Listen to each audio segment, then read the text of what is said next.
Volejbolistja 18 vjeçare Megi Bislimi ka ngritur debate të forta në opinionin sportiv pas mungesës së saj në kombëtaren e Kosovës. Derisa Federata e Volejbollit thotë se talentja kosovare është ftuar vazhdimisht, por nuk u është përgjigjur ftesave, familja e saj thekson se prioritet mbetet shkollimi dhe zhvillimi akademik i saj. Për këtë çështje, për Kosova Press kanë folur sekretari i Federatës së Volejbollit të Kosovës Valon Nikçi dhe nëna e volejbollistës Mimoza Shkodra Bislimi, të cilët kanë shpalosur qëndrimet e tyre mbi situatën. Sipas Nikçit, Megi Bislimi ka qenë pjesë e grup moshave të Kosovës dhe se është ftuar edhe në kombëtaren A, por nuk ka planuar të bashkohet me ekipin. Megi faktikisht është lojtari i kombëtarës Kosovës, ajo ka përfaqësuar kombëtaren tonë të kaluarën në grup mosha të ndryshme, ndërsa para disa viteve ka arritur të kalojë në klubin Ekzaqibashin në Turqi, ku është duke kryer edhe shkollimin e saj gjithmonë sipas informacioneve, domethënë që kemi edhe prej prindve të saj. Dhe vazhdimisht ka patur ftesa, mirë po gjithmonë arsyetimi ka qenë që shkaku i shkollës edhe angazhimeve që i ka në klub, ka qenë ftuar edhe në kombëtaren A për marrë pjesë në garat për kualifikimet evropiane ose në Ligën e Evropës, të cilat kanë përfunduar ditë më parë, mirë po edhe kësaj radhe domethënë nuk i është përgjigjur ftesës. Nga ana tjetër, nëna e volejbollistës Mimoza Shkodra Bislimi sqaroi se familja e ka vendosur arsimin në vend të parë dhe se kjo është arsyeja kryesore pse Megi nuk ka qenë e gatshme për angazhime me përfaqësuesen. Dhe ne si familje e kemi shkollimin e saj. Mandej vjen e dyta volejbolli. Nëse volejbolli pengon shkollimin e saj, sigurisht që rekomandoj që ajo me vazhdu shkollimin, fillimisht.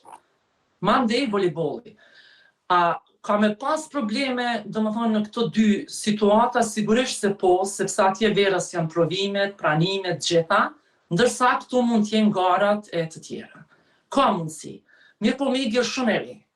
Domethënë në 30 universitet, ajo kryen sa ora, shumë shpejt, edhe mundet me përfaqësu mandej Kosovën pa pikë problemi, sepse Megi është veç 18 vjet. Ka mundësi me luajtë deri në 32, 33 vjet dhe sa dush me përfaqësu Kosovën. Këtu është esenca e gjithë kësaj. Neve na intereson si familje në radhë të parë që ajo me arrit ato çka do në jetë. Federata ndërkohë paralajmëron se do të ndërmarrë hapa zyrtar për rastin, duke njoftuar institucionet ndërkombëtare të volejbollit për mos paraqitjen e lojtarës, ndërsa vlerëson se prania e saj do të ishte shumë e rëndësishme për ekipin kombëtar. Po me siguri që ne gjatë ditëve në vazhdim do të njoftohemi edhe Federata Botërore e Volejbollit edhe Federata Evropiane për shkak të mospërgjigjes, pasi që ne kemi vërtetur se lojtarët gjatë kësaj periudhe ka pas paraqitje në garat ndryshme të volejbollit. Kështu që unë po konsideroj që përvoja e saj dhe tani më edhe pse në moshë të re, Megi ka arrit të krijojë një përvojë edhe është e domosdoshme edhe është, domethënë, do të kishte më qenë një shtyllë e kombëtarës tonë që ajo të ishte së bashku me ne, sidomos në lojnat në garën e Ligës Evropiane, të cilën kemi përfunduar më herët, po gjithashtu që edhe në të ardhmen, sidomos tani me kur jemi para lojnave mesdhetare të Tarantës. Nëna e volejbollistës, megjithatë, thekson se e kupton peshën e fanellës së Kosovës, duke kujtuar edhe lidhjen e saj shumë vjeçare me sportin dhe ekipet kombëtare. Ne e dim përfaqësimi çfarë rëndësie ka, sepse unë kam qenë 10 vjet kapitene e kombëtarës Kosovës në Kosovë. Gjithashtu edhe baba i Megit ka qenë një ish sportist kulminant në basketbollin dhe volejbollin, dhe na e dim rëndësinë e saj. Mirë po, koha kur kemi luajtur na ka qenë ndryshe, ka qenë ai populizmi brenda vetës tonë shumë i madh. Ndërsa sot rinia e këshyrin ma shumë interesin. Dhe ne respektojmë këtë, sepse kemi pa që te Megi asnjë hap nuk e ka bërë deri sot gabim. Dhe e kemi vlerësuar shumë.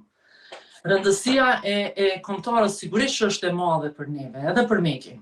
Por jam e sigurt që Megi ka kohë sa dush për me luajtur për kombëtarën. Çështja u komplikua edhe më shumë kur volejbollistja në fjalë u pa në një foto me një grup të madh të volejbollistëve që mbanin flamurin e Turqisë, derisa Nikçi thotë se ka pasur tendenca që Bislimi ta përfaqësojë Turqinë e jo Kosovën.